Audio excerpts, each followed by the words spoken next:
Welcome to another edition of Live from Hollywood with your hosts Laci K. Summers and Franko. I'm Franko. Say hello to the people, Laci. Hi.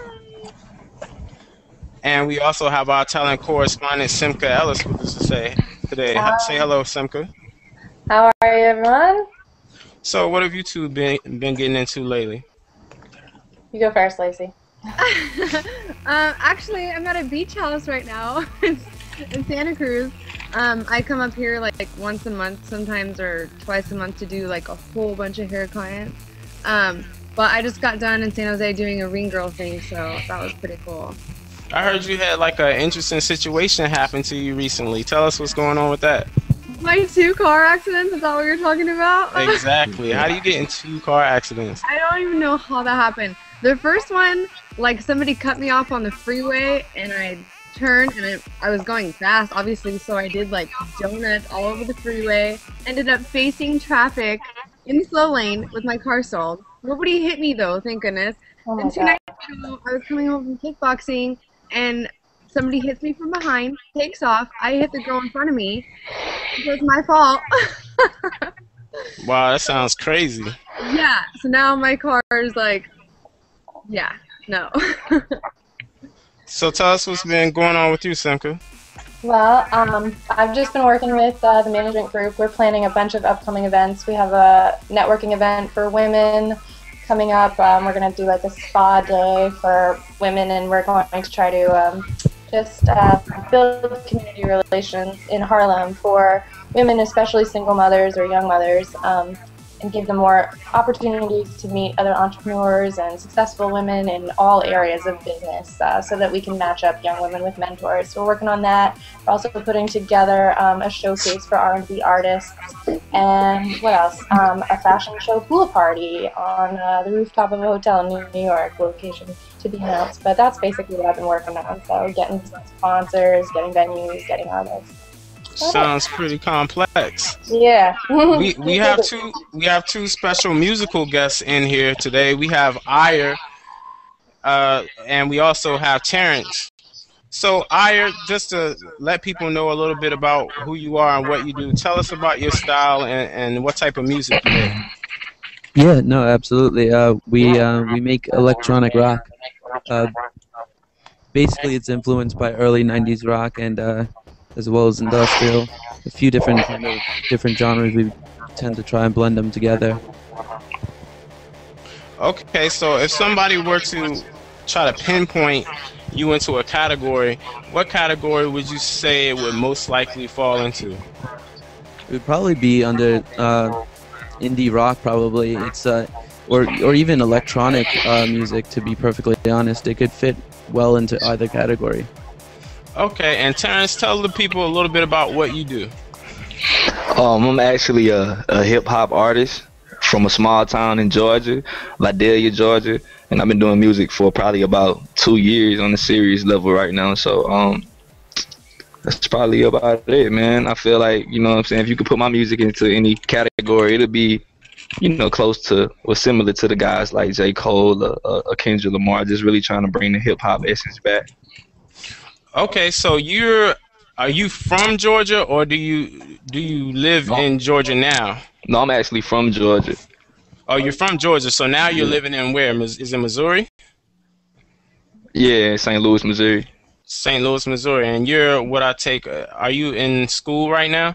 Yeah, I'm actually in school. I'm actually playing college football. You know, I met a producer out here, you know, a well-known producer, Grammy Award-winning producer. They go by the name of Track Stars. So I've kind of been running around doing a campaign, going to high schools, speaking to kids about staying in school. We're actually trying to put together a tour, me and a couple other local artists around here. So, but you know, this is like my second home. I'm originally from Georgia, so I'm back and forth. But I have a home in St. Louis, Missouri too, so I'm here a lot.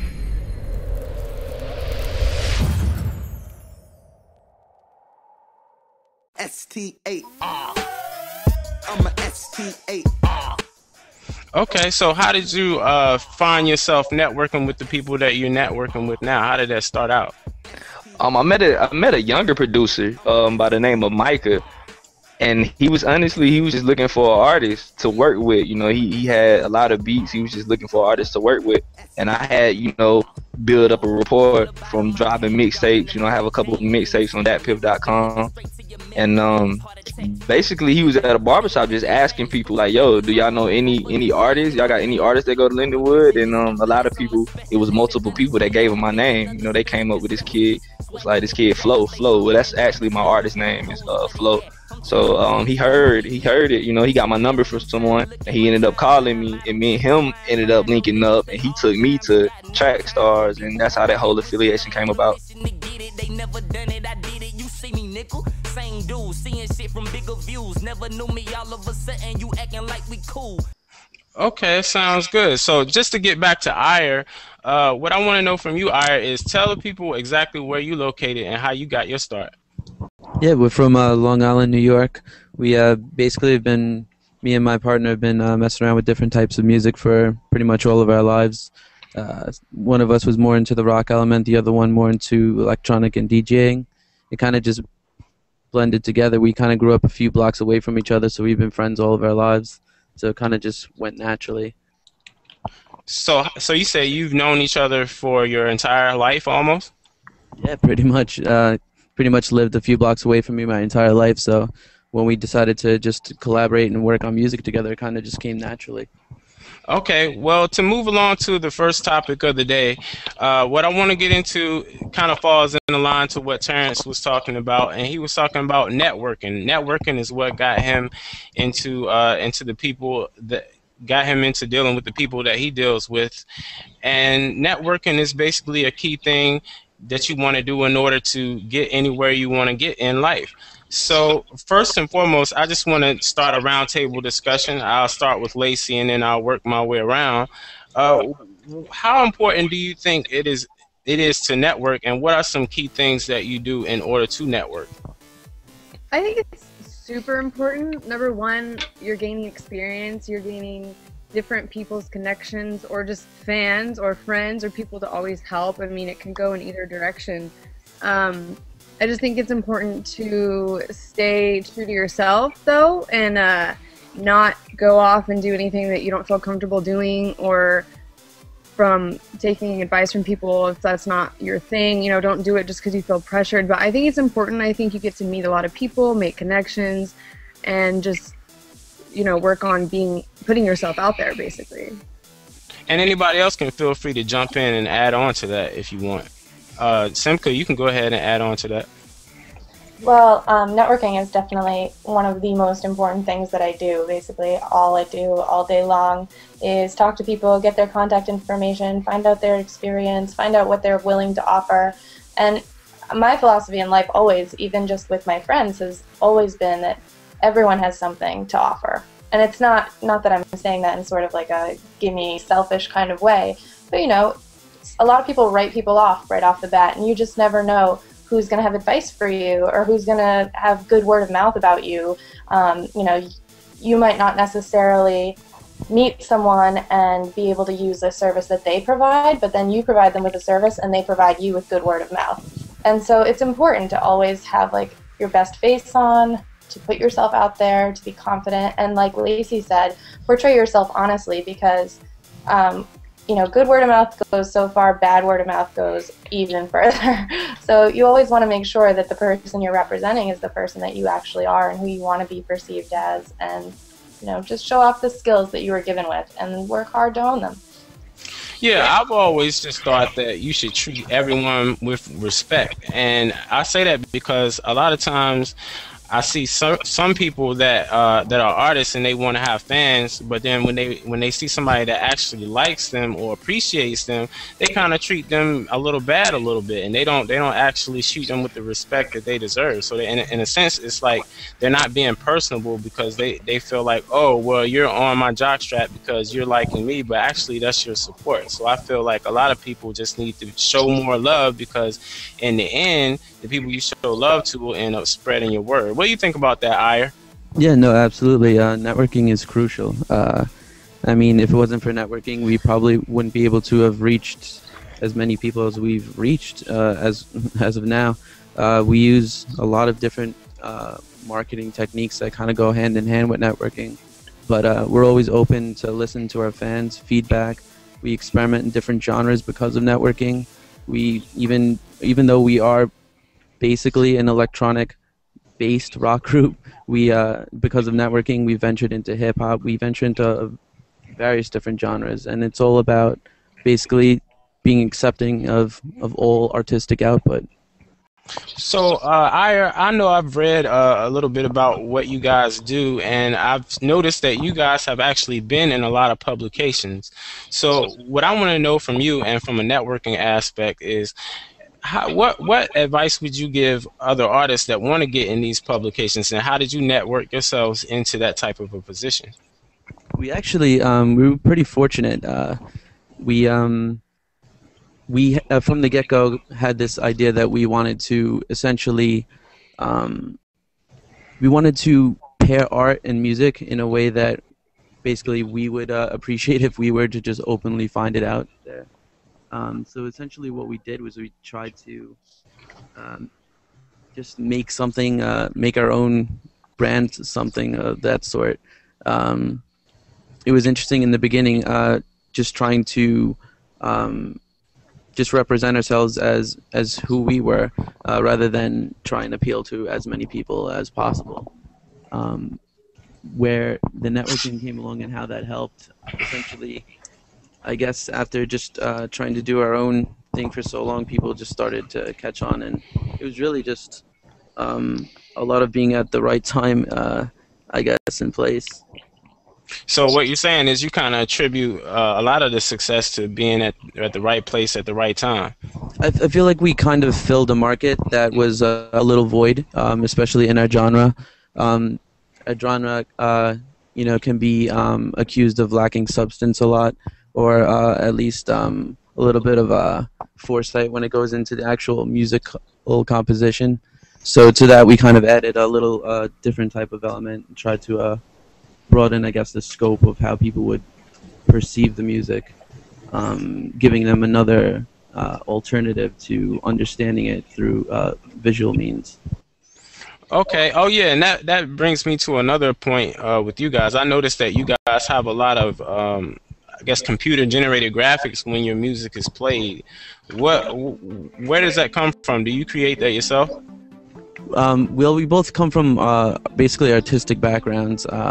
We're both big fans of computer graphics, motion graphics, traditional art, all that stuff, and we basically have kind of a following, or at least a group of friends who work in the art world, and so for a lot of these videos we basically collaborate together to basically work towards, I guess, to combine different perspectives of the vision of how the song is. Okay, and Terrence, when you said that you were originally from Georgia and now you're in Missouri, right? Mm-hmm. So tell me the differences that you do in order to network in Georgia versus Missouri, or is it different at all? It is different, you know, coming here, as far as like, you know, growing up in Georgia and around the Atlanta area, I knew a lot of people. You know, you got cousins and relatives that can help you reach out and that, you know somebody that knows somebody. But when I came here, nobody knew me. So, you know, nobody knew who I was. Nobody cared. You know what I'm saying? Nobody knew it all. So I had to start from a fresh slate. So networking in that sense was everything to my situation right now. It was all about me reaching out, getting on Twitter, getting on Facebook, whatever it is, you know, because as an artist, we have the ability to kind of self-promote, you know, do a lot of promotion ourselves. And I think the age that the music industry has been in, it's been all about networking and self-promotion. So I honestly can give networking the credit to where I'm at so far in my career. Cypher Part 2, 813, 912, Flo, get 'em. Hey, nigga, check this. Sicky spitting in it, scratch that off my checklist. Okay, and Laci, I know you're in Hollywood and you do a lot of your things in Hollywood and stuff like that. So, as competitive as it is in Hollywood to network and get to know people, what are some things that you did in order to get people to notice you and to get where you need to get? Well, number one, don't sleep with anybody, girls. Get to where you want to be, because I'm telling you right now, I've had friends like that, and it doesn't get you anywhere. I just, a lot of it was Playboy. Just being like a Playboy model already and kind of having those connections. And then that's actually where I met Cesar Gracie. So that's where I started doing, all their like Ring Girl events and stuff for their gyms and stuff. So basically, like he said, it's kind of like being at the right place at the right time, but it is so competitive. And I just think sticking to being myself and just kind of, standing my ground and putting out there what I have and what I am, and if they don't like it, then I'm moving on. But it's pretty difficult in LA and Hollywood because everybody wants to be a rapper, everybody wants to be a singer and an actress, and it's kind of like you really have to have the talent and know what you're doing and network and make it till you make it. Actually, I want to jump in. Hey everybody, I'm Davion, and I'm also Frank's co-host on another show, Business Battery Pack, and I'm the co-producer of this show. I think one major lesson for anybody that's watching that we can probably take away from this is in networking, never forget the importance of introductions. Because if you notice, I was the only one that didn't get introduced, and I sat back quietly and I waited for my moment, but it didn't come. So, so the big lesson is this: a lot of times you may want to get to know someone that knows someone, or talk to somebody that is a gateway. But never be afraid to introduce yourself, and never be afraid to interrupt the conversation to let them know you're there. Because if you're quiet and you just try to play cool, no one will ever know you're there, and they'll never know who you are. So that's the good lesson right there. But then again, like I said, it never hurts to have the introduction from the person that's important. So thanks again, Frank, for the proper introduction.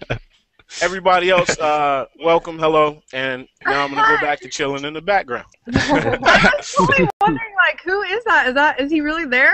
I was wondering the same thing. Yeah, that's my fault, everybody. I didn't introduce him. So back to Simka. I know you're actually in New York. Yes. And you're originally from New Hampshire.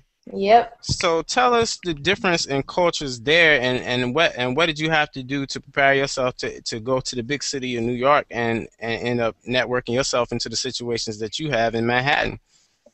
Well, in New Hampshire is so much different from New York, and everyone kind of told me that, or not everyone told me, but I had this feeling that when I came to New York, it was going to be so much unfriendlier than New Hampshire was. But actually the opposite is true. I don't know if it's just because there's so many people jammed into one tiny little area, or what, or because everyone seems to be in the networking business, whether it's finance or entertainment, or you need to get a job at a restaurant. Like, everybody wants to talk to everybody. Whereas in New Hampshire, people kind of just keep to themselves, do their own thing. Everyone's got their own little career, and they're kind of self-sufficient, I guess, for lack of a better word. And people are a lot more private in New Hampshire, which is fine with me because I left there because I'm not a private person and I'm very outgoing and friendly. So, I mean, I hit the ground running when I came to Manhattan. I just scoured Craigslist. I talked to everyone on the subway, and right place at the right time. I was on the subway the other night sitting next to a man. He asked me about some promotional material that I had, and for this documentary called When Harlem Saved a King that my company's putting on. And he turned out to be the director of the Columbia Discovery Center, and wants us to do a screening at Columbia now. And it's all because I introduced myself. I didn't just be like, oh, here's my promo material and leave it at that. I told him who I was, what I was doing. I asked who he was, asked him for his card. And I guess no one really, explained to me to do that. It just seemed like the natural thing to do. You're surrounded by people on a constant basis, and like I said before, I think everyone has something to offer, whether it's even a piece of advice or, a record deal. You just never know who you're going to run into, and it's always best to be open to every possibility. Take advantage of it. So, question to Aiur and Terrence. Do you guys do live performances? Yeah, we do. Okay, so I guess I'll address this to Aiur and then go to Terrence next. It's pretty much the next topic of the day, which is what are the best ways to deal with nervousness and stage frights. Just like we were saying earlier, we was talking about how sometimes, like, I didn't introduce my co-host of Business Battery Pack, Davion, and he just sat back and he said eventually he had to speak up for himself. So sometimes if you're nervous, you might not speak up for yourself. So if you're going on stage and you want to do a performance, how do you get over that initial nervousness, and how do you become yourself and portray that to the crowd? I mean, well, what it all comes down to, nervous or not, and you have to take every opportunity you get. So you could be sitting, you know, you could be as nervous as ever. You still have to suck it up and get on stage. But I think one of the biggest things for us is the reaction we've gotten from our music from other people. So it's not like we're just going up there saying, oh, we hope people like it. We've already proven it to people, and we've gotten a positive reaction from people. And I definitely think that that helps, you know, solve the whole nervous problem when you have people supporting you already. So you're basically saying that you gain confidence from the people that liked your music. Is that what you're saying? So before you had a fan base, before you had people that liked you, before you had fans, how did you deal with it then? We just did it, you know. And the way I look at it is, like I said, you can't let any opportunities, you know, slip past you. No matter how nervous you are, that's what separates you from other people. You have to be the one willing to go the extra step and put yourself out in front of people. Do you still get nervous, Terrence? Nah. Never? Honestly, nah, never. I can honestly say never. I did at first, though. I'm not gonna sit here and act like I was just, you know, it's just A1 since the beginning. But probably like my first couple of performances, you know, I was, man, like I had butterflies the whole time, you know, until the DJ started playing my music. And you know, I can definitely agree, you know, with what Aiur was saying, in the sense is that I feed off the fans. A lot of people who hear my music, like when I first started recording, I didn't know if it was dope or not, you know. Like I started rapping and I was kind of sick and guessing myself, like, am I really supposed to be doing this? I might just want to stick with football and just, you know, play wide receiver like I've been doing. But when I dropped my mixtapes, and the response I got from them really made me want to push it. I had so many other people telling me, like, man, you're dope. You need to really push this. You need to really do this. And so once I get on stage, man, and, you know, my music comes on and you look into the crowd and you see people singing your lyrics, it's just a feeling that you can't explain, you know, just to see something that you've created, and then to see, like, a song that you might have had a particular feeling when you wrote it, and you see, you know, somebody in the crowd connecting with you and singing your lyrics, and they feeling the same way. So I think that's like that's the best part of being an artist to me. What about you, Laci? Sometimes I do. Like you said, it's kind of like once you're past it, you're kind of past it. But sometimes I do, but it's like not until the day of or like the second before.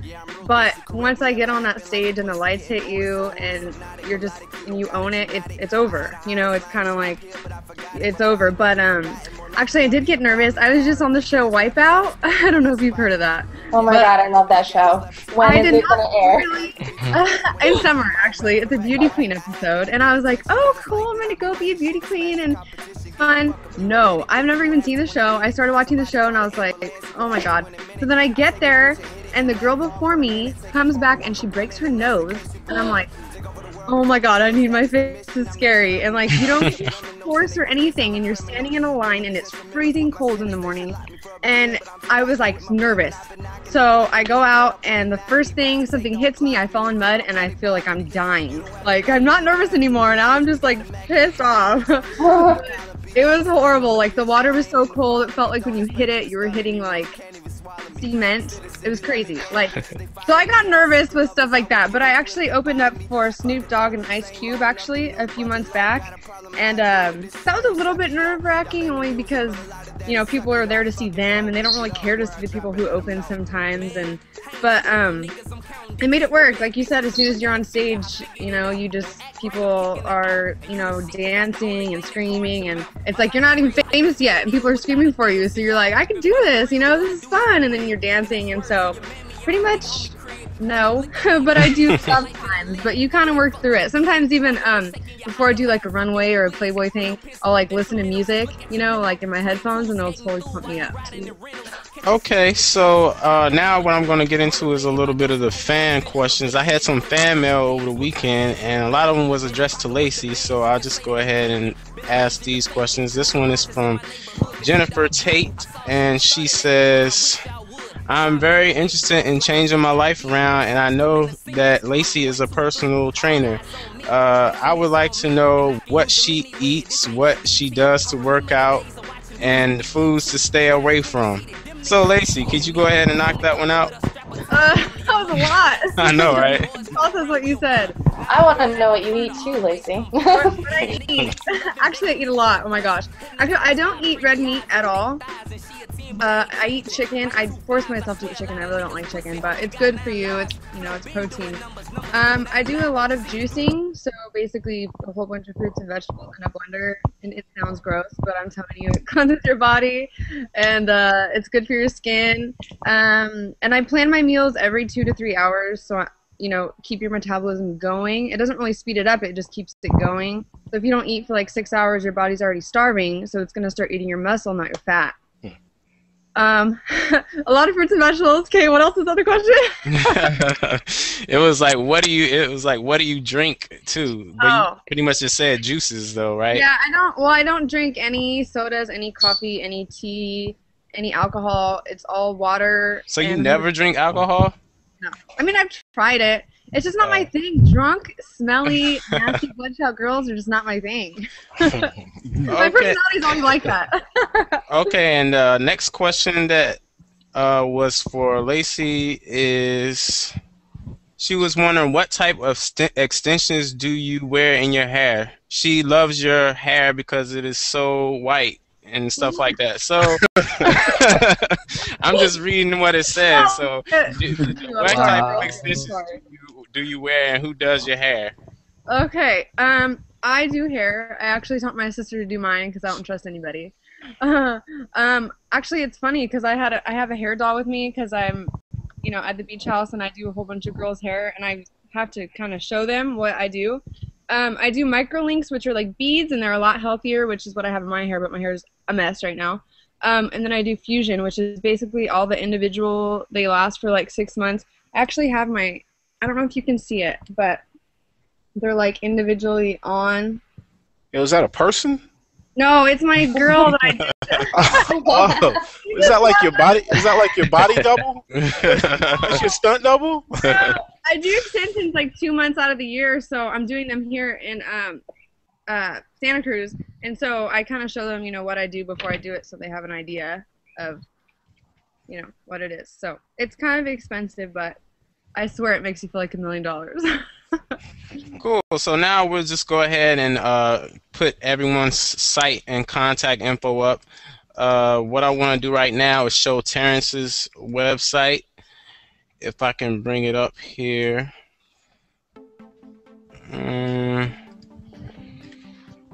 Alright, it's going to take a while. Could you say the name of your site again, Terrence? Yeah, it's www.repapparel.bigcartel.com. And right now, I believe I have Terrence's website pulled up. Is that it, Terrence? Yeah, that's it. That's it. So is this more? Is this your? You can hear your music on this site too?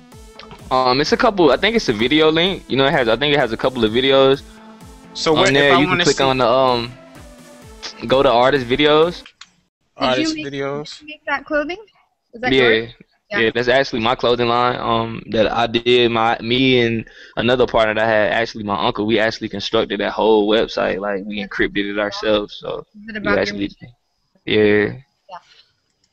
Okay, I think I lost the website, but you guys pretty much know how to get there. It's www.repapparel.bigcartel.com, and Terrence has fashion as well as music. So, Aiur, what is your website that people can reach you at? Well, I guess we don't really have a website, so I guess the best way to go would be our YouTube or our Facebook channel. So, could you go ahead and give the URL address to your YouTube page so people will know how to get to that? Yeah, sure. The YouTube is www.youtube.com/AiurOfficial, and Aiur is AIUR. I know it's hard to pronounce when you look at it. And the Facebook is facebook.com/Aiur.official. Okay, cool. So, Simka, as our talent correspondent, go ahead and tell them how to reach you if they want to know anything about your talent management and stuff like that. Well, you can email me at simka, that's SIMKA, .jirehmanagement, JIREH, management @gmail.com. And our website is jiremanage.com. And Laci? Oh my god, sorry, there was a bee that just flew on me. Oh my god, I'm allergic. Okay, I can give it to you after because it's actually going to be finished today. It's LACIKAYSOMERS. All my information will be on there, all the links to Facebook, Instagram, blah, blah, blah, everything. And your email too? Yeah, but maybe you could just put it in after because I'll just send it to you, you know? So. Yeah, that's cool.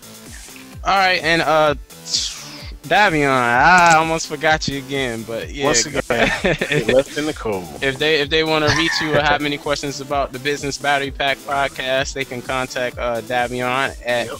Well, you can contact me at davion@businessbatterypack.com. I've got a personal music and artist site, davworks.com, DAVWRX.com.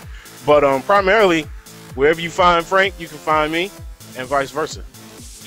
Right, and yeah, anybody that has questions about the show, or if they want to get in contact with anybody, or if they want to know something about video podcasting or making videos or whatever, you can reach me at frankdo, FRANKDO, @businessbatterypack.com. Hey Frank, I want to throw a plug in real quick, because I know a couple people that we had talked to said they didn't have websites. If you guys are looking for websites for artists, we actually have a pretty good hookup for you guys. So you know, you can get in touch with either me or with Frank, and we'll see if we can work something out for you. All right. Does anybody have any closing comments? See you next week. All right, you guys. Terrence, I'm gonna need you to send me a couple links to your music videos so I can edit them in. Okay, definitely, man. I got Aier's information, and I will see Laci and Simka next week. So, talk to you guys later.